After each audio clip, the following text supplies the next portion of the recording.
Coming up next on the Jeff Crilley Show, you're going to meet an author, speaker, legal expert, and undefeated trial attorney. Her incredible journey just ahead.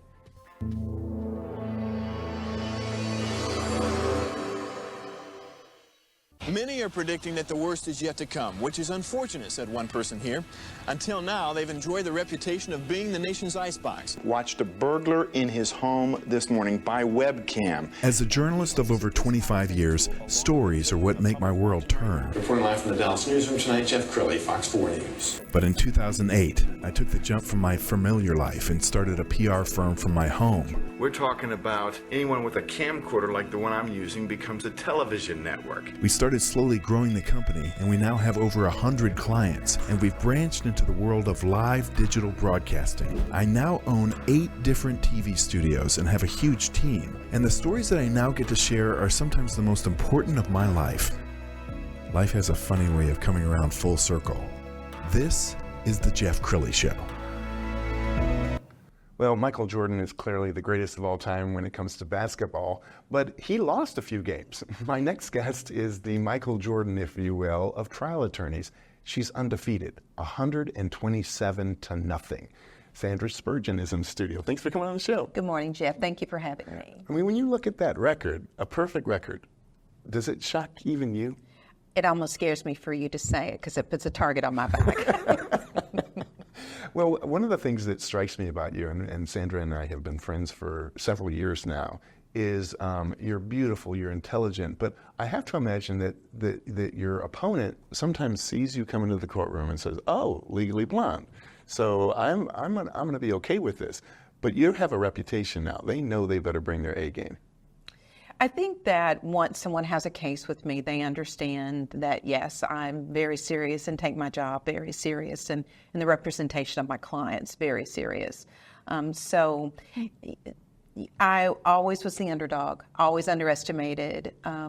After about 15 years, people knew my name. So it's been an exciting career. And enjoy tremendously what I do. And she has an amazing backstory. I could tell it, she could tell it, but let's let the Today Show tell it. When I started school and the teachers taught me how to read and write, it really became my safe zone. By the 3rd grade, I had read every book that my school and the high school had to offer, only to be told I had to start over again. In her rural Kentucky hometown, Sandra Spurgeon, daughter of a coal miner, was one of a kind. I wanted to do more. When I graduated from high school, no one ever talked to me about going to college. I had a 4.0 and no one ever talked to me about it. Sandra's parents were from families with 12 or more children, and both out of school after the 8th grade to go to work. My mother always said, well, nobody else had anything either, so it didn't matter, but we knew there was a difference. What were you expected to be, or how did it at least feel to you at the time? There wasn't much of an expectation.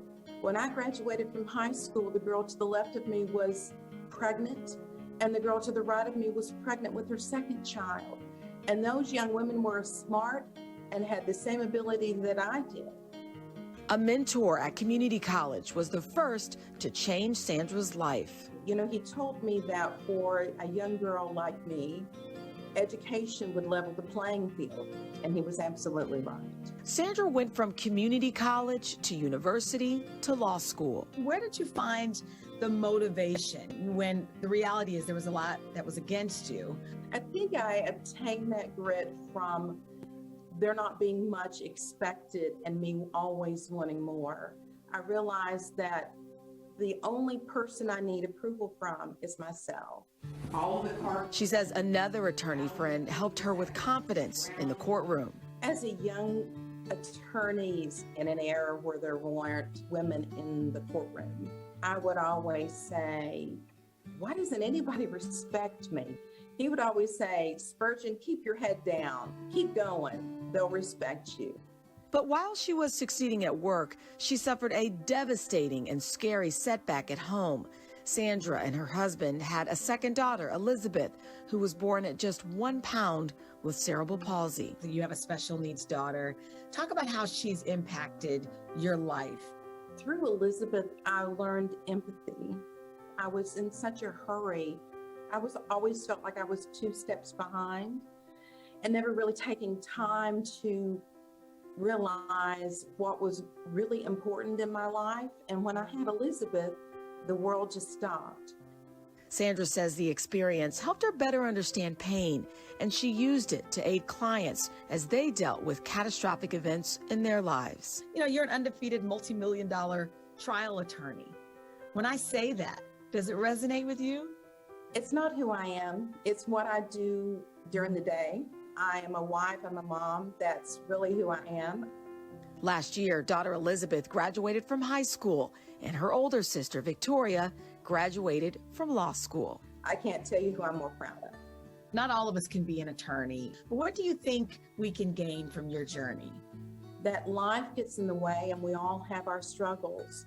We grow up as young women, young men, having scripts by teachers, by parents, by spouses, and we really have to be true to ourselves when we're looking at what we can and can't do.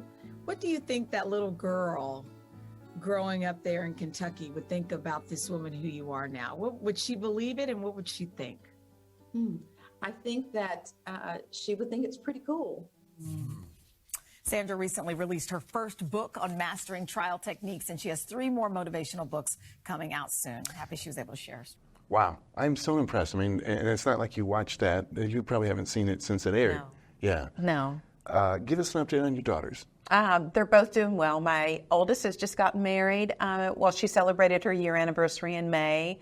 And Elizabeth is in a program going to school 2 days a week and involved in the community the other 3. They're both doing exceptionally well. Sure, and your journey is so inspiring. And now I want you to talk about the foundation you started with your husband, because it's a cool chapter in your life. Well, my husband and I were married, it'll be 4 years in December, and we were trying to determine how on earth someone from Texas and someone from Kentucky, what was our mission to be? Why were we being put together? And we decided that we needed to be reaching back and pulling forward and helping those. My husband grew up very, very poor in rural Louisiana, and I grew up very poor in rural Kentucky. And so we decided that our contribution was going to be reaching back and pulling forward with scholarships for socioeconomically challenged students that were graduating from high school. One night I said, we've got to get busy. We've got to pay forward. And so our vision is 100. We started, this is our first year. The kickoff was this year, and we have 2, and they're getting ready to go to school. And we're mentoring them throughout and at least through their first couple of years of undergrad. What does that feel like? It feels amazing. We took them to dinner, and it was interesting as to whether we were going to have anything to relate to them with them or not. And we had the best time. Wow. And they're so appreciative. These kids are, and I don't really think it's the money. I think it's the fact that they've had adversity in their life, and someone stepping up and being there for them, I think is showing up. And I think that's so important to give them a voice. Absolutely. We're going to pull up your website. It was beautifully designed, and it gives people a sense as to how vast your journey has been, including a lot of media appearances. You're working on your second book. I don't think it's been released yet. That's right. And we'll talk a little bit more about her first book in a minute. So, Sandra, you have been so blessed, and I know you don't take a minute of it for granted, do you? No. And life has been full of adversity and challenges, but it comes to all of us. If we live long enough, we're all going to be challenged in some way. And the way that I have overcome those obstacles is optimism and always working forward. I could either have been a victim and stay stuck in the mud, or I could be optimistic and keep my head down and move forward. And that I chose to be optimistic and look forward. Yes. I've got to brag on Sandra. We worked together a few years ago, and I was helping her with some media relations. And we're going to pull up her YouTube channel, because as I was preparing for this show, as we look at it, man, you've done national news programs. You've been on the Today Show we just watched. I think you have the heart of a teacher. You love to educate people on the law and why cases are decided this way. Talk about your heart of a teacher. Well, I think that the being a teacher from the news media standpoint, I think there's a lot of sensationalism with the media, to the left, to the right, and a lot of skepticism as to why certain things are done and why they're done. And I like to bring neutrality to the table. I like to give a neutral opinion to say, whoa, hold up a minute. This is legally, this is what's happening. Without putting the drama to it or putting the spin in it, I think that it really helps. It really helps the public to make an independent decision. It's much like trying a case. You know, I try to bring neutrality to the courtroom, state my opinion in my closing argument, but then I let the witnesses tell the story, and I try to let the jurors make up their own mind through credibility in what they're hearing, not through persuasive talking, if that makes sense. Yes. And I love how flexible she is, because I remember we were both at a conference, this is maybe 2 years ago. I had my laptop with me. I got a national news request, a national television news request, and I grabbed you by the hand. I said, come here. And you're like, well, give me 2 minutes to study the case, Jeff Crilley. And we put up the laptop in the convention center, and you nailed it. I mean, you're very spur of the moment. I mean, you do your prep, but well, no one's going to tell Jeff Crilley no, right? You're very and then kind. You lectured me about always make sure you have your laptop so that you can do media appearances. But yes, I mean, but I do well under pressure. Yeah. I mean, I think that's part of the trial attorney in me is that if I have several hours, I'm not going to pay as much attention. If I had the 2 minutes that I had, I pulled it, out of a hat. I knew it was important to you, and as a result, it was important to me, and I was not going to let you down. I was just standing off camera watching her, and I was like, how did she come up with that? She only had 2 minutes to read the article. Let's talk about your book, and we're going to put the book cover up on the screen, Courage to Stand. Tell us about the book. Well, my life coach, business coach, challenged me to write a book. And I wasn't ready to tell my life story because of the adversity and the challenges at that point. And so he said, well, you're going to write something. And I said, well, who wants to hear me? Who wants to read about me and my story? And he goes, okay, we'll write about being a lawyer. And I was always told growing up, well, you're not that great of a writer. So I thought, oh my gosh. So writing that book gave me the ability to understand, yes, I am a good writer. Yes, I am. It's those voices in my head that were keeping me from going forward and doing what I love to do. And Courage to Stand has two meanings. Going in a courtroom, standing up in front of 13 if you're in state court, 6 if you're in federal, and convincing them as to your position, that takes courage. Yes. And you're standing on your feet, right? So for a young attorney, to me, a courage to stand. A lot of people say they're trial attorneys when they are not, because it's not for the faint of heart. Sure. The other courage to stand was, for me, finding my voice and being able to write that book. And it sold 99,000 copies. That's amazing. I was an Amazon bestseller on 7 categories in the first 24 hours. I woke up and I'm like, who, me? That can happen to me?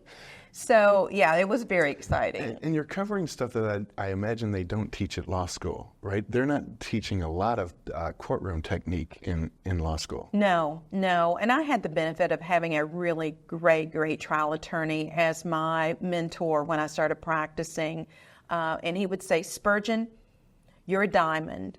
Now, right now, you're a really rough piece of coal, but you're a diamond. So I stuck with the program, and he trained me well. Wow. Okay, the second book that you're working on, tell us about that. Surviving Greatness.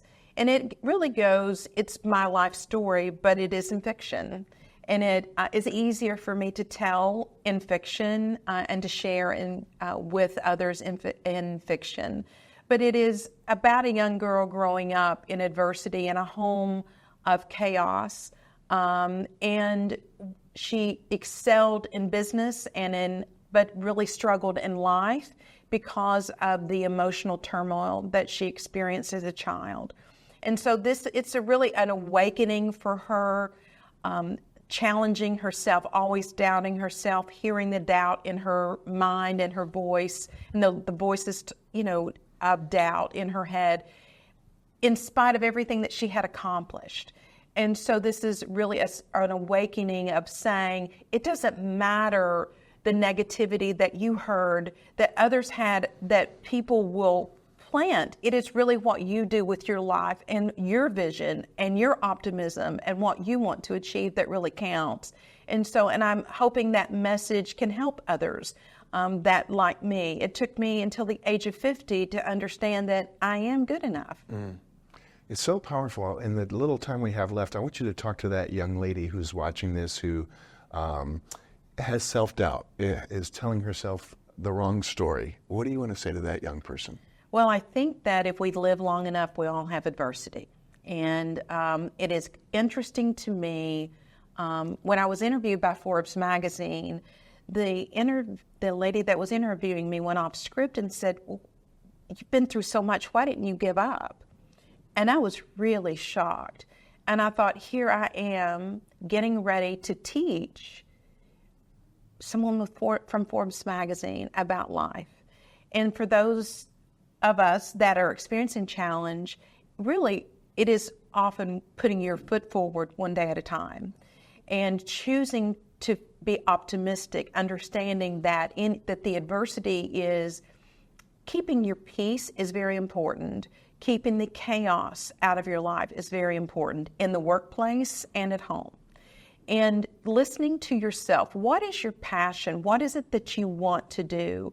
And then talking to others, mentors, people like you, and others that have achieved in areas of success that you want to do, and committing yourself to that goal. Guys are very good at that. Women, we play so many different roles in our lives. We're expected to be the mom. We're expected to be, the student, the professional, the mom, the wife, all of it. And we're supposed to be perfect at each one. Well, none of us are perfect. And I think that when we realize that we are imperfect human beings, and that is just all right, that is okay.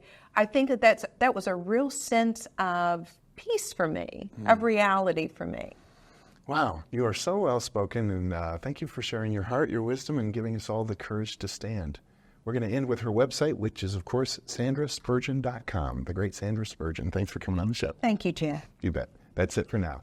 We'll see you next time.